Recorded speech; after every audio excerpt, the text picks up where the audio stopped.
All right. Relationship. Yes, ma'am. Sure. Do you have your iPad today?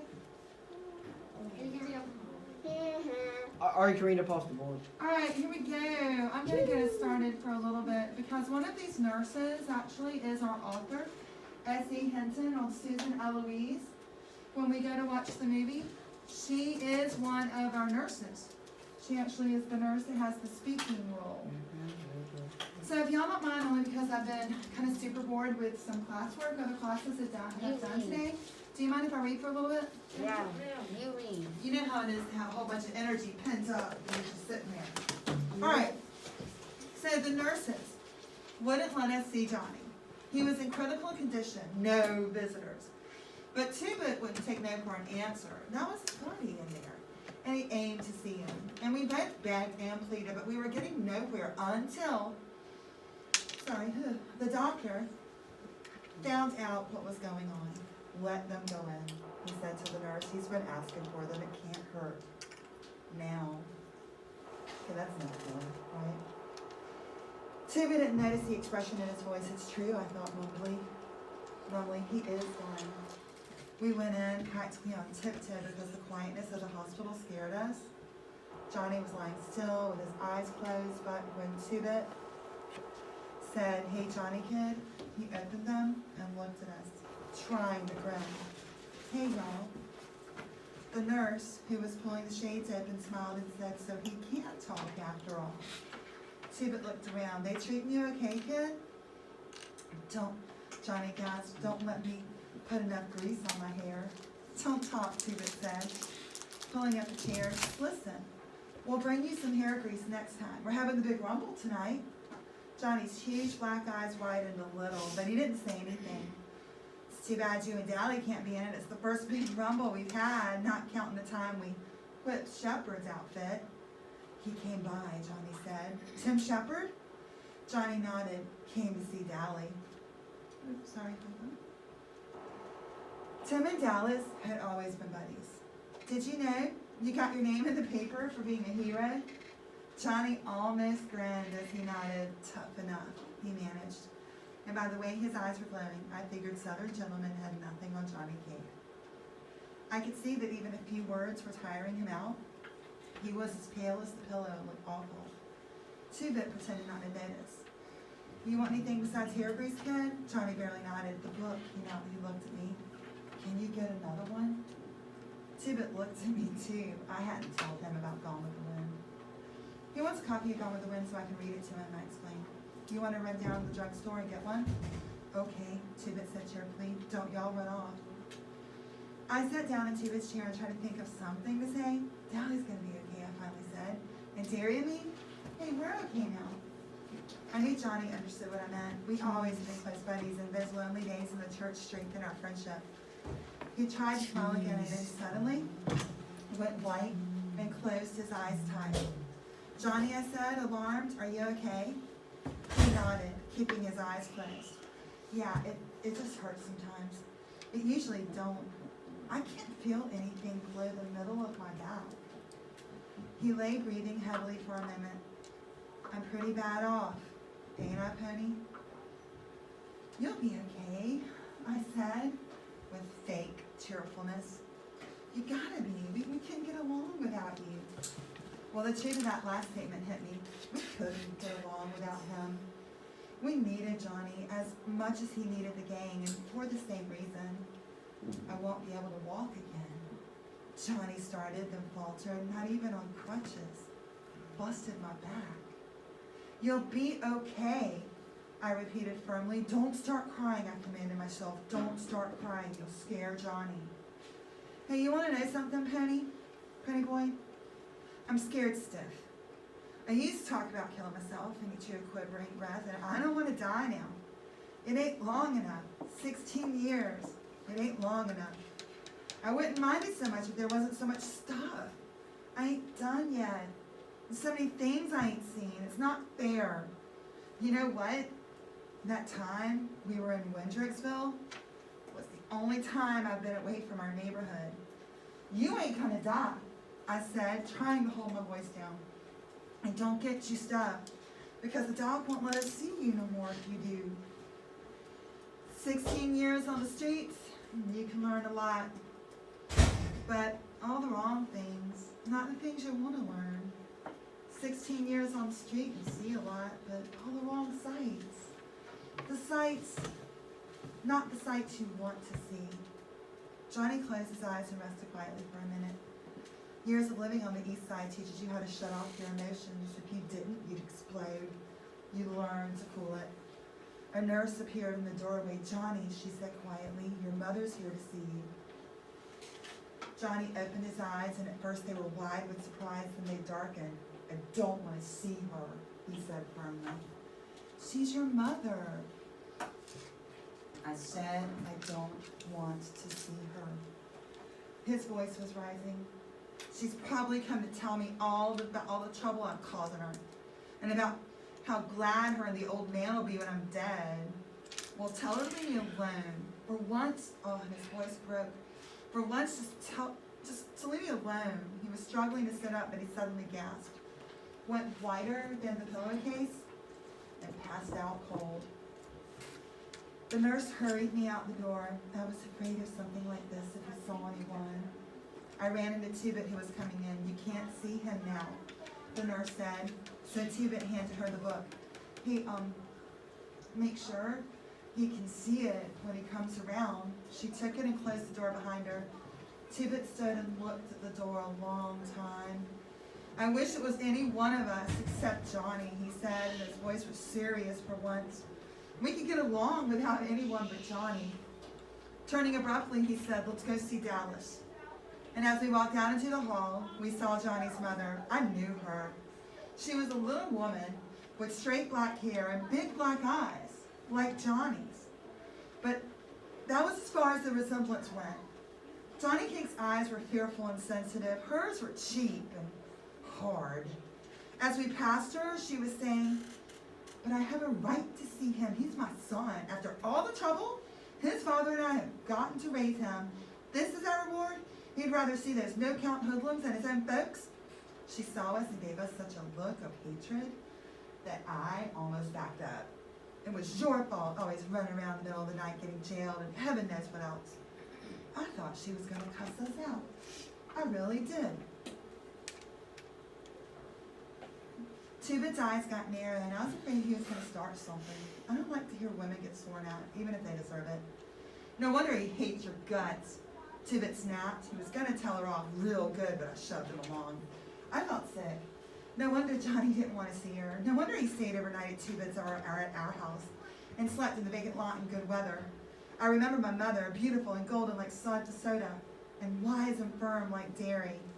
Oh, Lordy. There was a catch in Tubit's voice, and he was closer to tears than I'd ever seen him.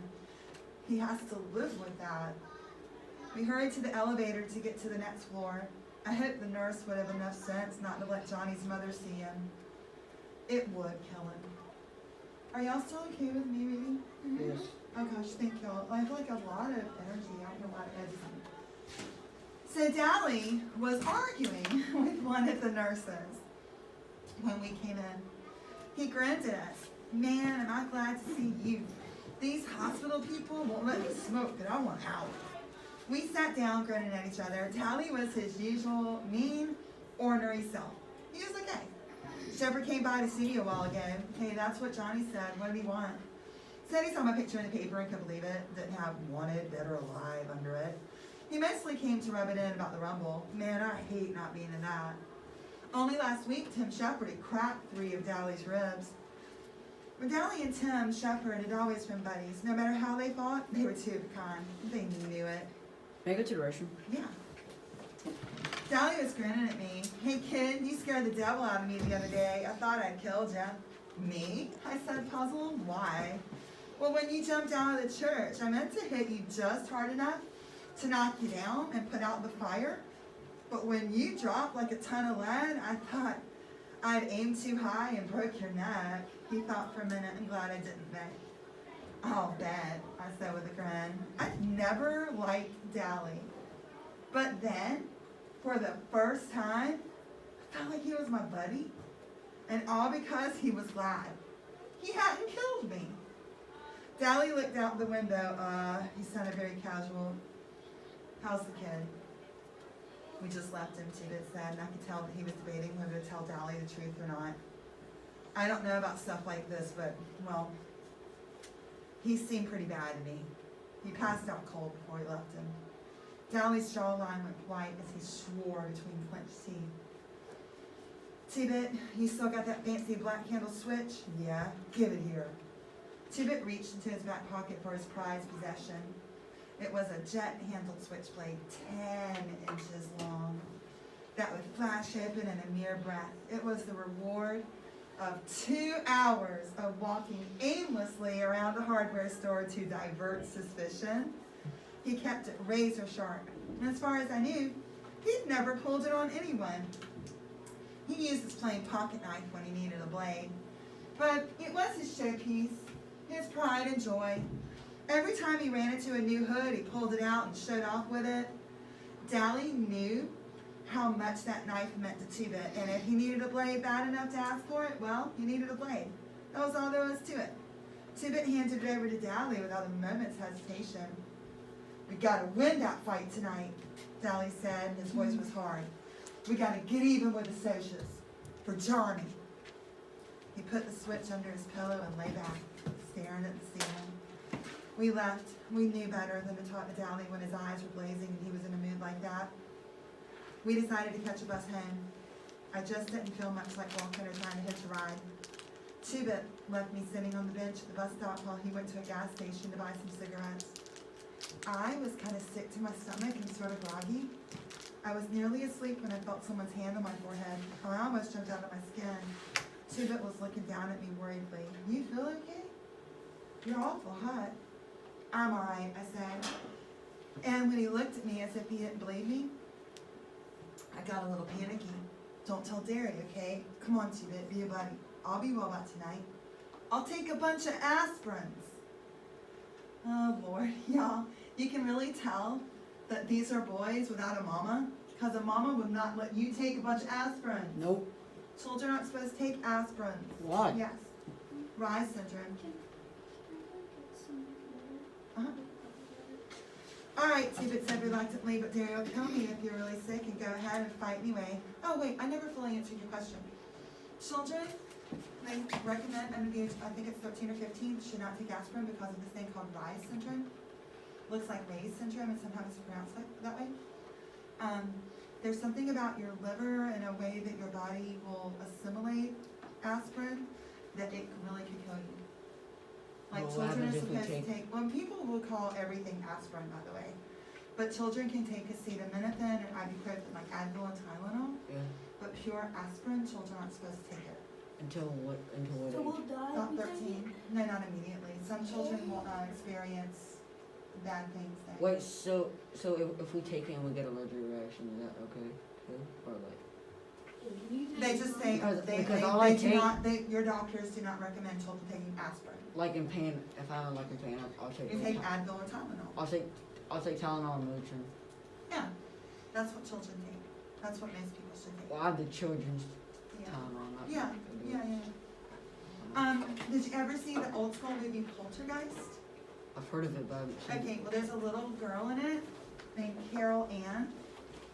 No, you may not. I thought you were gonna look it up. it. No. The actress who played Carol Ann in the movie's Poltergeist had some type of like flu or like strep throat, like something like that, and her parents didn't know at the time because this is when I would have been about that age. Because I remember my parents being really scared. Her parents gave her Tylenol to break, not Tylenol, excuse me. Tylenol's good for you. Her parents gave her Energy? aspirin to bring her fever down. Nope. And she ended up with Rye syndrome and because of the aspirin and died. Oh, Like I remember my mother going through and throwing away all the aspirin. Just So- in case. So as soon as you take aspirin, you're gonna die. And my mom was a nurse and she didn't even know about Rye syndrome. It was So- kind of fairly, I don't know if it was That's why my new, mom- but it was making the news at that point. Can children take Sure. tons? Yeah. Boy. But aspirin, and maybe some older people in your home take 1 aspirin a day as a blood thinner to Oh, protect my- their heart. Like That's good for them, Yeah. but because of Rye syndrome or Ray syndrome, if you prefer, no, children may Like not something's take wrong with- aspirin. if something's wrong with my dad, he'll take ibuprofen.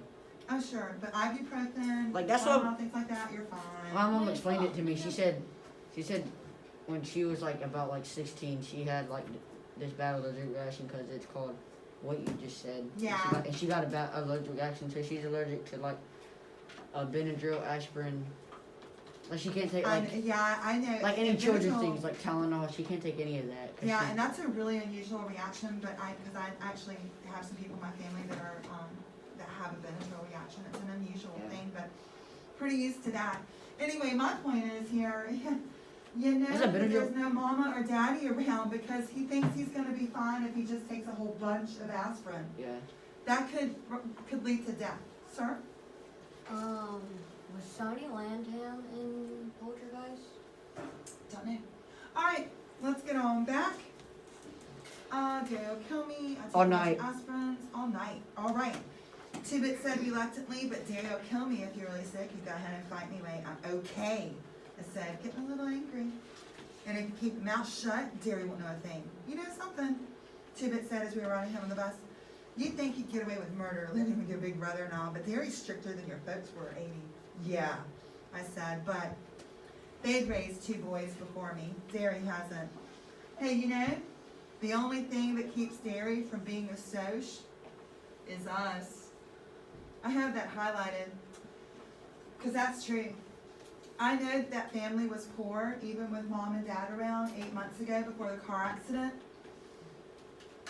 And most socs are really, really, really rich, or at least their parents are. But the thing is, think about Derry. He was captain of the football team. He was voted most popular boy in all of high school. You know what I'm saying? He got a partial athletic scholarship. Y'all, Derry was a soc. He just is poor. He lived in the wrong neighborhood. His parents ain't rich. But Derry was a soc. And I've got more proof for you in the next few pages. Yeah. In your room, which one's which one's who? Well, I mean, I can't tell you. 'cause Like I you have the don't have outside it. photo. Which Yeah. you have the I outside can't- poster. I mean, I don't have it. It's not here right now, but I can tell you later. Okay. Like bring it in or try to get it up off there. I know, I said. I've known it for a long time in spite of not having much money. The only reason Derry couldn't be a soc was us, the gang, me and Soda. Derry was too smart to be a greaser. I don't know how I knew, I just did, and I was kind of sorry. I was silent most of the way home. I was thinking about the rumble. I had a sick feeling in my stomach, and it wasn't from being ill. It was the same kind of helplessness I felt that night Derry yelled at me for going to sleep in the light. I had the same deathly fear that something was going to happen that none of us could stop. As we got off the bus, I finally said it. Tonight, I don't like it one bit. Tuba pretended not to understand. I never knew you to play chicken in a rumble before. Not even when he was a little kid. And now I knew he was trying to make me mad, but I took the bait anyway. I ain't chicken, Tubit Matthews, and you know it, I said angrily. Ain't I, Curtis, same as Soda and Derry? Tubit couldn't deny this, so I went on. I mean, I got an awful feeling something's gonna happen. Something is gonna happen. We're gonna stomp the show Social's guts, that's what. Tubit knew what I meant, but doggedly pretended not to. He seemed to feel that if you said something was all right, it immediately was, no matter what. He's been that way all of his life, and I don't expect he'll change. Soda Pop would have understood, and we would have tried to figure it out together, but Two-Bit just ain't Soda. Not by a long shot. Cherry Balance, remember her? Yep. She was sitting in her Corvette by the vacant lot when we came by. Her long hair was pinned up, and in daylight, she was even better looking. That What's that mean? Stingray, which is a particular model of Corvette, the Stingray. Oh yeah. Yeah, it's a, yeah. So hers is convertible. I want that. I want the. If I get a Corvette Stingray, I get the 70s. Yeah, that Stingray was one My type friend's car. The uncle what? has one. 70s. My friend's uncle has Yeah, one. they're cool. Yeah. It was a bright red one. It was cool. Hi, Ponyboy, she said. Hi, T-Bit. Oops, sorry. Here we go. So it stop. T-Bit stopped. Apparently, Cherry had shown up there before, during the week Johnny and I spent in Windricksville. Hey, what's up with the big times? She tightened the strings on her ski jacket. They play your way. No weapons? Fair deal? Your rules. You sure? You sure? She nodded. Randy told me. He knows for sure. Two-Bit turned and started home. Thanks, Jerry. Hey, Ponyboy. Stay a minute. Cherry said, and I stopped and went back to her car. Randy's not gonna show up at the Rumble. Yeah, I said, I know. He's not scared. He's just sick of fighting. Bob, she swallowed, then went on quietly. Bob was his best buddy since grade school. I thought of Soda and Steve. What if one of them saw the other killed? Would that make them stop fighting? No. I thought maybe it would make Soda stop, but not Steve. He'd go on hating and fighting. Maybe that was what Bob would have done if it had been Randy instead of him. How's Johnny? Not so good, I said. Will you go up to see him? She shook her head. Nah, I couldn't. Why not? I demanded. It was the least she could do. It was her boyfriend who could cause it all. Oh, and then I stopped. Her boyfriend. That's right. I couldn't, she said. In a quiet, desperate voice, he killed Bob. All right, maybe Bob asked for it. I know he did, but I couldn't even look at the person who killed him. See, you only knew his bad side. He could be sweet sometimes and friendly, but when he got drunk, it was that part of him that beat up Johnny. I knew it was Bob when you told me the story. He was so proud of his rings. Why do people sell liquor to boys? Why? I mean, I know there's a law against it, but kids get it anyway. I can't go see Johnny. I know I'm too young to be in love and all that, but Bob was something special. He wasn't just any boy. He had something that made people follow him, something that marked him different, maybe a little better than the crowd. Do you know what I mean? I did. Cherry saw the same things in Dallas. That was why she was afraid to see him, afraid of loving him. I knew what she meant, all right, but she also meant she couldn't, or wouldn't, go see Johnny because he had killed Bob. That's okay, I said sharply. It wasn't Johnny's fault Bob was a booze hound, and Cherry went for boys who were bound for trouble. Wouldn't want you to see him. You're a traitor to your own kind, not loyal to us. Do you think your spying for us makes up for the fact that you're sitting there in a Corvette while my brother drops out of school to get a job? Don't you ever feel sorry for us? Don't you ever try to give us handouts and then feel high and mighty about it? I started to turn and walk off, but something in Cherry's face made me stop. I was ashamed. I couldn't stand to see girls cry. She wasn't crying, but she was close to it. I wasn't trying to give you charity, Penny Boy. I only wanted to help. I liked you from the start, the way you talked. You're a nice kid, Penny Boy. Do you realize how scarce nice kids are nowadays? Wouldn't you try to help me if you could? I would. I'd help her, Randy Beth, if I could. Hey, I said suddenly, can you see the sunset real good from the west side? She blinked, startled, then smiled. Real good. Well, you can see it good from the east side, too, I said quietly. Thanks, Penny Boy. She smiled through her tears. You dig okay. She had green eyes. I went on, walking home slowly. Hey, can I keep going so we can Yeah. say? Thank y'all for letting me read today. You're welcome. I don't know why. I guess it's a Monday or something, but I'm just so. Alright, it's the Rumble chapter. Hold on, coffee break. Rumble. Coffee break. That's coffee. And, no, I had it dry throat, so I just need to sip a little bit. It was almost 6:30 when I got home, and the Rumble was set for 7, so I was late for supper as usual. I always come in and late. I forget what time it is. Derry cooked dinner, baked chicken and potatoes and corn. 2 chickens, because all 3 of us eat like horses, especially Derry. But although I love baked chicken, I could hardly swallow any. I swallowed 5 aspirins though. Oh Lord, no. Uh-oh. That would kill you. Yeah, when Terry and Soda weren't looking. I do that all the time because I can't sleep very well at night. Okay, aspirin won't help with that. Terry thinks I take just 1, but I usually take 4. I figured 5. No, this is the appearance. Would keep me going through the Rumble and maybe get rid of my headache. You know what it's gonna do? It's gonna super thin his blood, so if he gets cut any, he's gonna bleed a lot. It's a blood thinner. It's why some older people in your family might take 1 aspirin a day. Wait, aspirin's a blood thinner? Uh-huh. It is? Yeah, makes you bleed.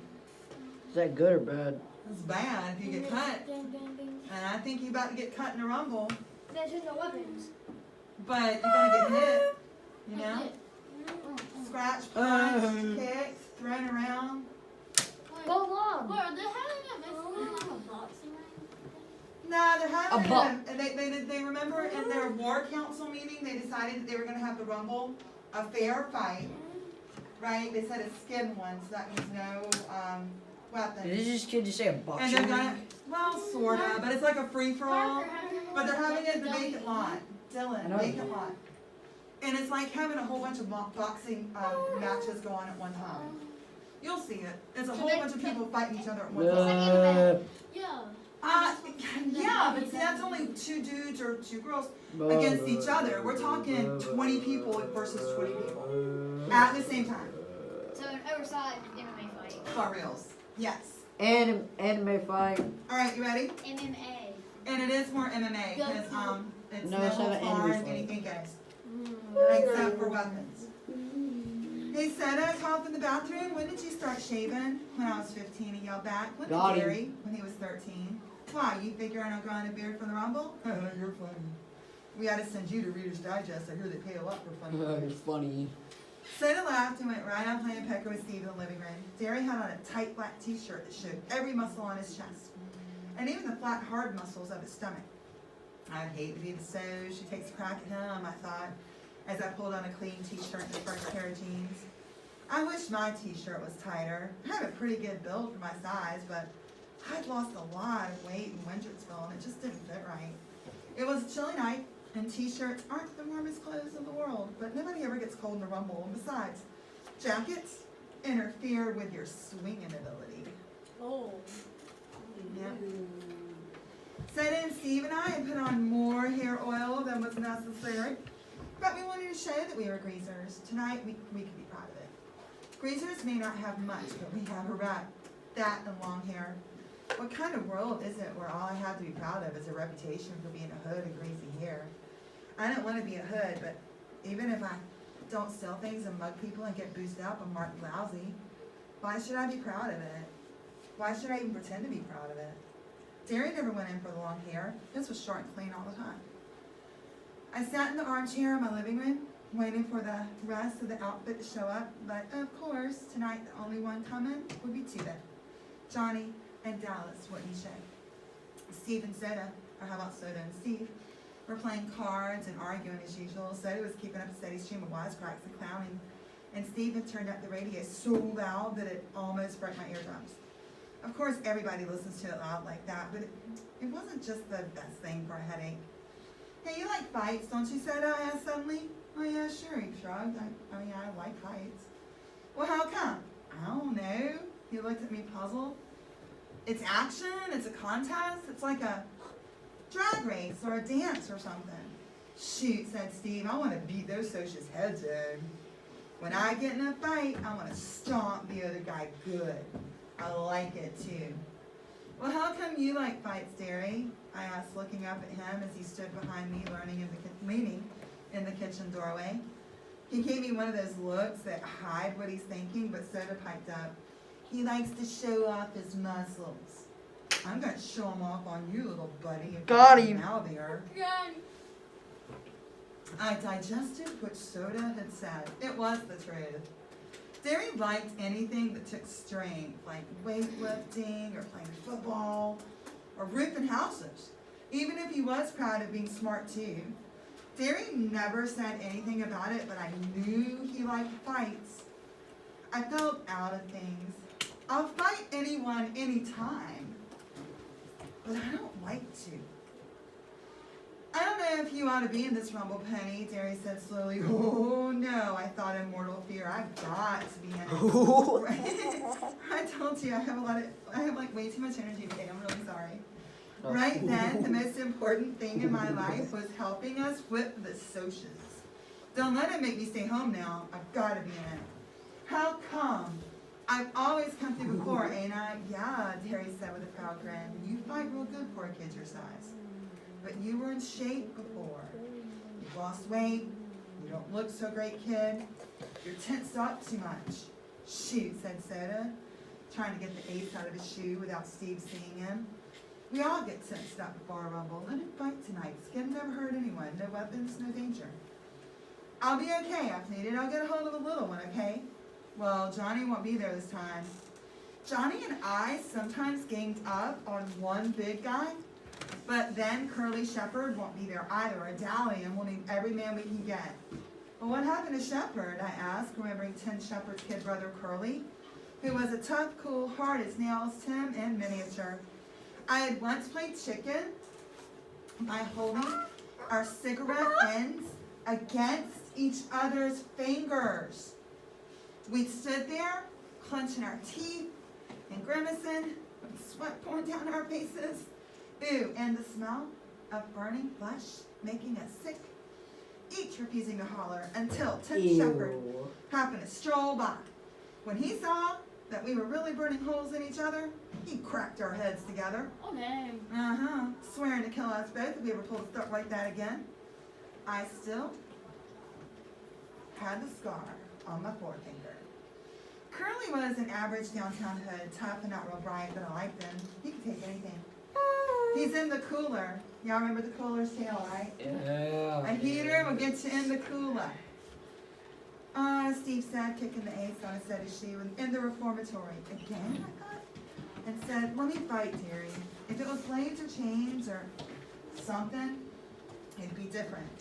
Nobody ever really gets hurt in a skin rumble. Well, Derry gave in. I guess you can. But be careful. If you get in a jam, holler, and I'll get you out. I'll be okay, I said wearily. How come you never worry about Soda Papa so much? I don't see you lecturing him. Man, Derry grinned and put his arm across Soda's shoulder. This is one kid, brother, I don't have to worry about. Soda punched him in the ribs affectionately. This kiddo can use his head. Soda Pop looked down at me with mock superiority, but Derry went on. You can see he uses it for one thing, to grow hair on. He ducked Soda's swing and took off for the door. Two-Bit stuck his head in the door just as Derry went flying out of it, leaping as he went off the steps. Derry turned a somersault in midair, hit the ground, and bounced up before Soda could catch him. Now, honestly, this right here, I have a little story behind it, so let me quick look this up, and it'll be like bringing it in the room, Parker, and I can't see what I'm doing. Thank you. Bottom. That's the end. In the outside. I know, I told you. So right here, Nicolas Cage was also in it. right here, I have a little backstory for you. Can I pull this up where it won't get too grainy? What? Oh, yeah, that's the picture in our room. Yeah, that's the picture in your room. Which one? Can y'all see that one? Oh, Yeah. I think I can find a better one. I think it's like toothpick or something. I think it is. No, that's in her room. Johnny. Barney. No, Oh, I know. no, that's the one in the room. That's the one in I the know, room. but this one might pull it bigger. Johnny with the messed up. Barney is But I a. have a little There you go, there side it is. story. Oh, I didn't mean his name. What one's Playboy? I'm gonna tell you. I have a side story. Gosh, dog. There we go. I do have a side story to tell you about the scene that you will see that I just I read. think that one's Derry. All right, so in the middle, ooh, I'm gonna get on this side. That was a bright light. All right, so in the middle, this is the guy that basically you get first, because this was the movie star. This is Dally. Now down here were everyone's relatively unknown, okay? But this was the movie star at the time. So he's Dally. Then you get these two guys who are child actors, but nobody really knows who they are right now. So this guy's Ponyboy, and this guy is going to be Johnny.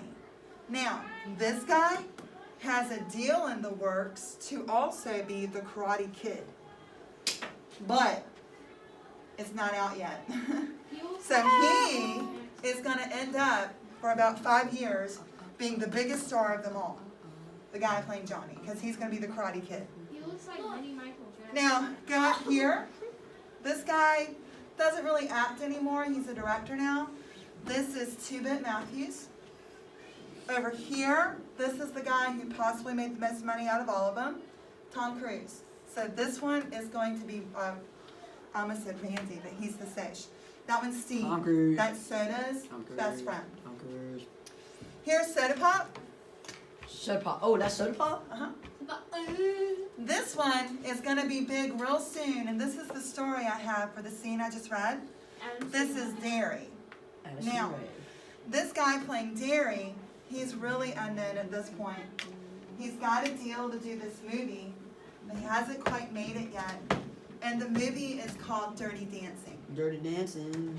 So, right, one of the biggest movies of the 80s. Now, the reason that he was really a great pick to be in Dirty Dancing is he grew up being a dancer. His mother in Texas owned a ballet studio. So growing up, he was always like the little boy in the ballets, taking little ballet classes on the side. But then he got really super interested in athletics. And he was terrific playing football. But if you're really serious about playing football, you know what your coaches are going to want you to do? What? Take a ballet class or two on the side. Ballet. Ballet. Ballet. It is so excellent for coordination and control of your body. So, at his mother's, for Patrick Swayze, that's his name, at his mother's ballet school, his entire football team would take classes. Yeah? So it was kind of a cool thing to do. No one gave him a hard time. Now, he's a classically trained ballet dancer, which means he's pretty bendy. Okay? The scene that you will watch of them doing somersaults and backflips off of the their front porch, they say, and in this behind the scenes making of the movie kind of thing I've watched, they worked so hard on this one scene. And they worked so hard on the rumble. Patrick Swayze had to teach this guy, Tom Cruise, how to do the perfect backflip. Tom Cruise. Okay. Other guys wanted to do a cartwheel. Some of them just kind of, go up and click their heels or something. Yeah. But Patrick Swayze turned this moment and the rumble that you will watch, and when we watch it without sound, you'll see what I mean. It's like a violent dance. Because you're watching people do this, and then this, and then this. It's like dancing, except you leave a mark. Yes, sir. Did you know Nicolas Cage was originally supposed to be in The Outsiders? Well, his uncle made the movie. Yes, sir, Dylan. Who was the person that looked like a puppy that was kicked too many times? Johnny. That would He be doesn't Ralph look like Macchio, him. the He Karate looks like Kid. Benny Michael Jackson. Exactly. Okay, please, Lord, don't let me have to click 100 and something dollars. Okay. Alright, so we did leaping as he went up the steps, somersault, hit the ground, bounced up, cool. Hit the quad. Well up, Tobit said cheerfully, cocking an eyebrow. I see we are in prime condition for a rumble. Is everybody happy? Yeah, Scream said as he too did a flying somersault off the steps. He flipped up to walk on his hands and did a no-hands cartwheel across the yard to beat Derry's performance. The excitement was catching. Screeching like an Indian, Steve went running across the lawn in flying leaps, stopped suddenly, and flipped backward. The guy playing Derry, Patrick Swayze, was bound and determined that every character could do these gymnastical little tricks. And they did it. We could all do acrobatics because Derry had taken a course at the Y and then spent a whole summer teaching us everything he learned on the grounds that it might come in handy in a fight. It did, but it also got Tubit and Soda jailed once. They were doing mid-air flips from a downtown sidewalk, walking on their hands, and otherwise disturbing the public and the police. Leave it to those two to pull something like that. With a happy whoop, I did a no-hands cartwheel off the porch steps, hit the ground, and rolled to my feet. Tubit followed me in a similar manner. I am a greaser, Soda Pop chanted. I'm a JD in a hood. I blacken the name of our fair city. I beat up people. I rob gas stations. I am a menace to society. Man, do I have fun. Greaser, greaser, greaser, Steve sings song. Oh, victim of environment, underprivileged, rotten, no-count hood. Juvenile delinquent, you're no good, Terry shouted.